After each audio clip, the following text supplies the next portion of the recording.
there are three layers of distinction. I think this is the most important election since 1860. I think 8 years of Barack Obama would come close to breaking this as a country. And so I think it really matters that we win next year. And I think that there are three layers to this campaign. One is a layer of practical, pragmatic competence. One is a layer of principles that work. And one is a layer of core values. Let me briefly explain all three. Let me start with practical competence. There's a world that works, and there's a world that fails. Much but not all the world that works is in the private sector. Much but not all the world that fails is in the government. I'm going to give you two examples. How many of you have ever gone online to check where a package was at UPS or FedEx? Raise your hand if you ever looked for a package. Okay. So this is not a theory, right? It's very important because you go to Washington and it's kind of like there's this wall. And you try to say to them things like, you could track packages while they're moving. And they go, boy, Gingrich has these interesting ideas. It's a pity they're so futurist. So think about the principle. Between UPS and FedEx, they track 24 million packages a day at no extra cost, and you can go online to check where they are. That's the world that works. Now over here we have the world that fails. The federal government today cannot find approximately 11 million people who are here illegally, even if they're sitting still.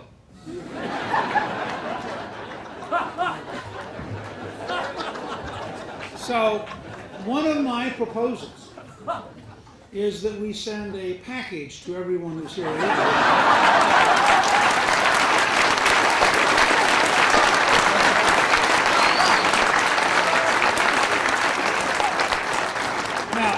Let me give you another example. How many of you have ever, in the world that works, how many of you have ever been called by a credit card company to verify that it was really you charging something? Okay? So again, it's not a theory. In real time, they can validate, and if they have any doubts, they can track you in real time to make sure that you are infected. American Express pays 0.03 of 1% to crooks. New York State Medicaid, according to the New York Times, pays over 10% to crooks. Now, when I say crooks, I don't mean a doctor who marginally upcharges. I mean a dentist who filed 982 procedures a day. I mean a dental office in Brooklyn that had somebody standing out front who said, if you'll loan me your Medicaid card for 30 seconds, I'll give you a free DVD player. I mean, in Los Angeles, the Russian mafia dominates durable medical equipment.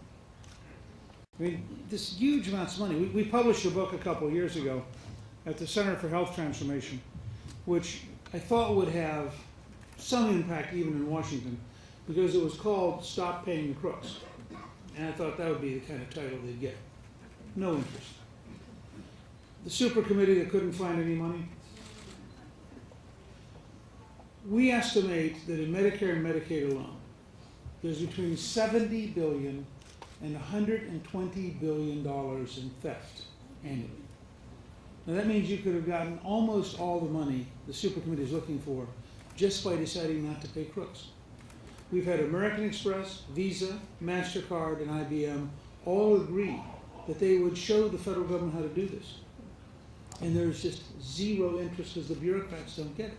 So what you end up with is a paper-based bureaucrat who works 9 to 5, trying to keep track of a crook with an iPad who works 24 hours a day. And it's absolutely impossible. And it's a systems problem. It's not how do you prosecute more people. It's how do you set up a system that stops it from happening in the first place. It's that fundamental. So the first layer of difference between where I would go and where Obama's going is I would bring in the people at Strong America Now, which you can Google. And Strong America Now is dedicated to applying modern management to the federal government. They think it's worth $500 billion a year. I'd also do what Rudy Giuliani did with crime in New York City. He brought in the concept of measuring metrics. He fundamentally changed the police department. And the fact is it works. I mean, it is the decline in crime by having using CompStat and metrics was breathtaking. And yet you can't get people to say, oh, so where else should we be doing this? How else can we do it? And it would make a huge difference in quality of life, a huge difference in education, a huge difference in effectiveness of government. So that's the first layer. I represent the world that works. Obama is the world that fails. And he does it every day. You just see it over and over.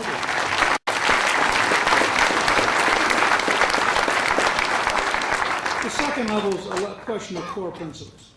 The reason this president can't get the economy working is that all of his core principles are anti-jobs. The best analogy I can come up with is, imagine that somebody had learned that in order to get a hard egg, you put it in the freezer. And you show up in the morning and you say, I'd like a hard boiled egg, and they don't get the word boiled because it's not part of their training. And so they proudly go over to the freezer and pull out a hard egg and bring it to you, and they're confused why you're unhappy. But that's the heart of the modern left. I mean, the modern left believes in a whole series of values whose only problem is they don't work. And so, we need to fix the economy. It's fascinating. At the lowest point of the economy in terms of business, at the very beginning of the Obama administration, when the left was at its peak, CBS News said, which will do a better job of creating jobs, business tax cuts or government spending? It was 63% favored business tax cuts, because the country just knew intuitively. The president seems shocked to learn that there were no shovel-ready jobs.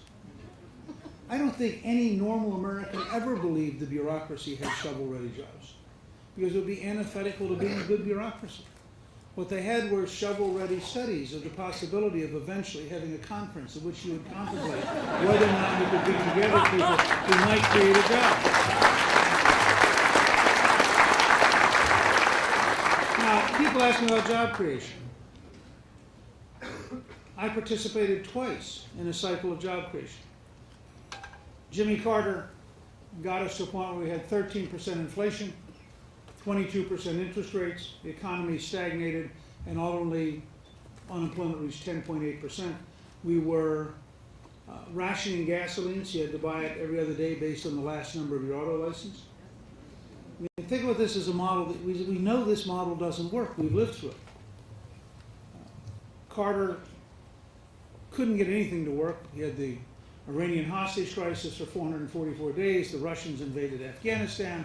Finally, Carter gave a very famous speech on malaise, where he talked to the country and he said, things are really hard, and I think they're probably going to never be good again, but at least we can share the pain equally. And the average American looked up and thought, nah, let's just fire him and get it over with.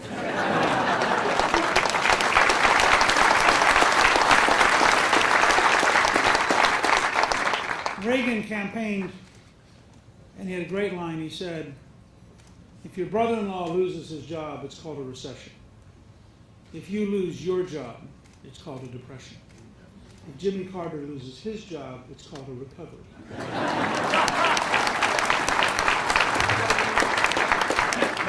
You may hear me use that next year, replacing Carter's name with another fairly well-known name.